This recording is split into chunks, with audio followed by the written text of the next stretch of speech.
तो चलिए आज का हमारा अगला टॉपिक है, सवाल है क्लास 8 से है ना। क्या दिया गया है? आकलन विधि द्वारा निम्नांकित का घनमूल बताइए, है ना। एक विधि बोला है, वो भी कौन विधि? आकलन विधि से घनमूल पता करना है। किसी भी संख्याओं का जो घनमूल होता है वो आकलन विधि से चुटकियों में पता कर लेना है कि कैसे होगा। चलिए देखते हैं। तो हम यहाँ बहुत सारे सवाल 1 2 3 4 और वगैरह सवाल हमने लिखा है। अब इन सवालों में से एक का घनमूल हम निकालने जा रहे हैं, वो भी आकलन विधि से। ठीक है, तो देखिए आकलन विधि से घनमूल कैसे निकाला जाता है। बहुत ही आसान है, एकदम समझ लीजिएगा क्या। तो सवाल हमने लिखा है 857375, है ना। अब यहाँ पर जो संख्या, इतनी बड़ी संख्याएं हैं, तो इस संख्याओं का घनमूल जो है एकदम आसान से और एकदम जल्दी में कैसे निकालेंगे। ठीक है, चलिए देखते हैं। तो सबसे पहले क्या करना है, दिया गया जो संख्या उसको बांट देना दो भागों में। जैसे समूह में बांटिएगा। किस तरह का समूह होगा? जैसे वर्ग में होता है 2 का समूह बनते हैं, है ना। तो यहाँ घनमूल निकालने हैं तो 3 का समूह बांटिएगा। ठीक है, तो देखिए एक समूह में अगर हम लोग बांटते हैं तो पहला समूह बन गया ये और दूसरा समूह हो गया। ठीक है, 2 समूह में बांटती है। एक हो गया आपका 375 और दूसरा समूह में हो गया 857। ठीक, तो हमने यहाँ क्या लिखा हल में कि पहला समूह का इकाई अंक को ध्यान से देखिए। तो यहाँ पर पहला समूह कितना है? 375। पहला समूह का ध्यान दीजिएगा कि जो पहला समूह का इकाई अंक कितना है? 5 है। ठीक, बस ज्यादा ध्यान नहीं दें कि पहला जो समूह दिया गया उसका इकाई अंक 5 है। ठीक है, अब ध्यान रखिएगा कि जिस संख्या का इकाई अंक 5 होगा वो घनमूल का इकाई अंक क्या हो सकता है? किसका इकाई अंक में 5 आता है? जैसे 2 का करते हैं 2 दूना 4 दूना 8 है, 3 का करते हैं 3 3 9 27 7 हो जाता है। तो 5 जो है इकाई अंक में कौन संख्या का घनमूल करेंगे कि इकाई अंक में 5 आता है? तो 5 जाहिर सी बात है 5 का ही आएगा। 5 5 25 25 125 इकाई अंक में 5 आ जाता है। तो हम यहाँ कह सकते हैं कि जब पहला जो समूह है 375 उसका इकाई अंक में 5 है, इसलिए उसका घनमूल करिएगा तो इकाई अंक में भी 5 आएगा। ठीक है, ध्यान रखिएगा। फिर आपका जो दूसरा समूह है वो क्या है? 857 857 है ना। अब इसको दूसरा समूह को हम लिख दिए 857, लिख दिया। अब इसको क्या करेंगे? इसमें आपको देखना है कि किसके बीच आ रहा है, किसके घन के बीच आ रहा है, या फिर डायरेक्ट वो संख्या भी आ सकता है।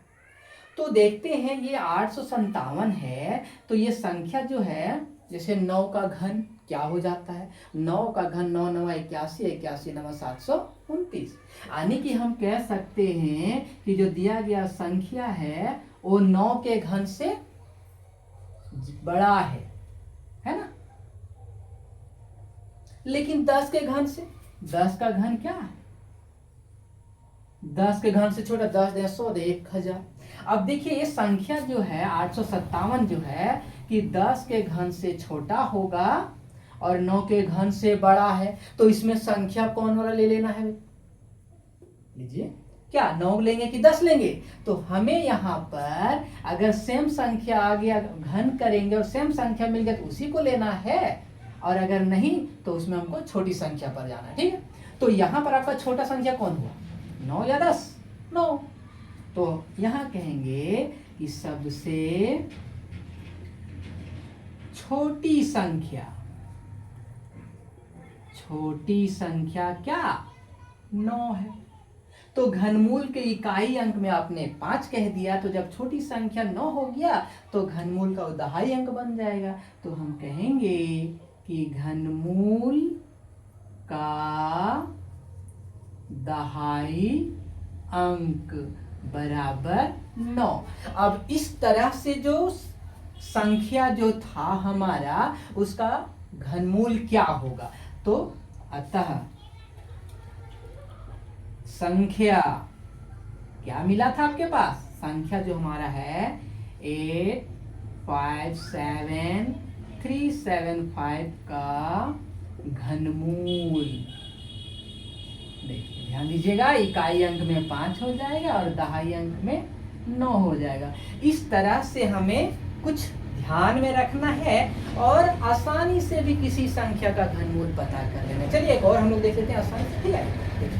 अब हम बार बार इसको लिखने की जरूरत नहीं, एक बार हम लिख के समझ जाएंगे और अगली बार क्या होगा हमारा, आसानी से किसी भी संख्या का, जैसे कि इसी एक और ले लीजिए, जैसे हम यहाँ लेने जा रहे हैं किसका 1 2 1 6 7, ठीक है। अब देखिए, अब हम यहाँ हमने पूरा लिख के बता दिया, यहाँ समझ गए। अब हमको यहाँ लिखने का कोई झमेला ज्यादा नहीं करना, सीधे हम यहाँ से क्या करेंगे, बांट दिए, 2 समूह में बांट दिए। तो पहला समूह का इकाई अंक, ध्यान दीजिएगा, इकाई अंक कितना 7। तो घनमूल का इकाई अंक क्या हो जाएगा? जब इकाई अंक 7 हुआ तो घनमूल का इकाई अंक किस में आता है बताइए?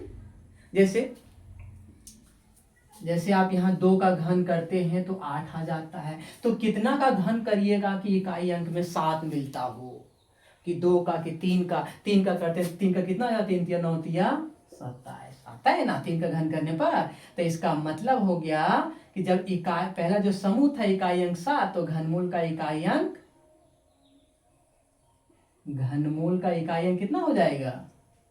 3 आ जाएगा, ठीक है। दूसरा समूह को ध्यान दीजिए, दूसरा समूह में क्या है? दूसरा समूह बना आपका 12, ठीक है। तो 12 जो है वो क्या हो रहा है, यहाँ किससे बड़ा होगा? तो यहाँ 3 का वर्ग कितना, 3 का घन कितना हो जाता है? 3 तिया 9 तिया 27 हो जा रहा है। तो यहाँ 12 है, तो 2 का घन कितना? 2 दूना 4 दूना 8।